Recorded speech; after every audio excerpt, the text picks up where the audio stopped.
ڈٹ کے رہو انشاءاللہ، اللہ ہمارے ساتھ ہے۔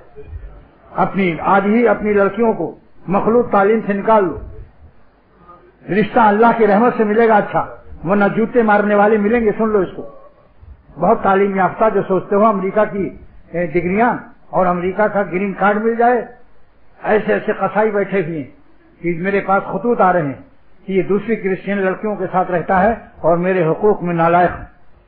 اللہ والوں کے داماد تلاش کرو اور ان کی روزی بھی مناسب ہو۔ ہم یہ نہیں کہتے کہ تم بالکل ٹیچر کے حوالے کر دو، اکثر ایسا ٹیچر نہیں ہے، انشاءاللہ مل جائیں گے۔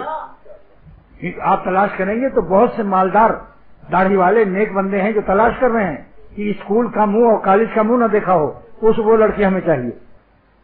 بے پردگی سے پھرنے سے چہرے پر نمک نہیں رہتا، کیونکہ نمک چشیدہ ہوتی ہیں، ان کا نمک ہر غیر مرد چکھتا رہتا ہے۔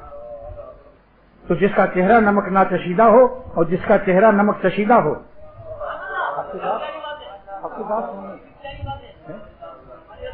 آپ دیکھیے برقع والی عورتیں جب اپنے شوہر کے سامنے نقاب ہٹاتی ہیں تو ان کو یہ شعر پڑھنا پڑتا ہے، جیسے کہ برق کوند رہی ہے نقاب میں۔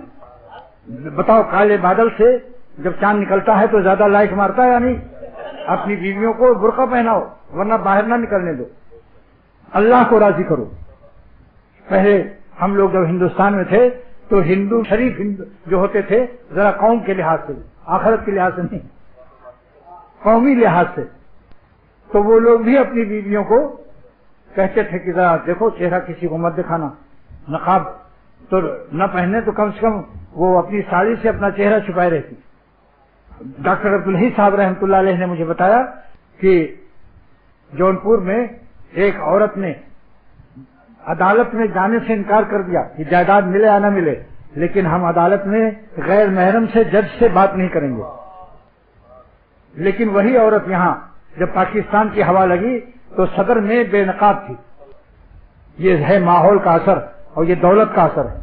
چار پیسہ مل گیا تو سانڈ کی طرح اتراتے مت چلو، اللہ کی شریعت کی زنجیروں کو مت توڑو۔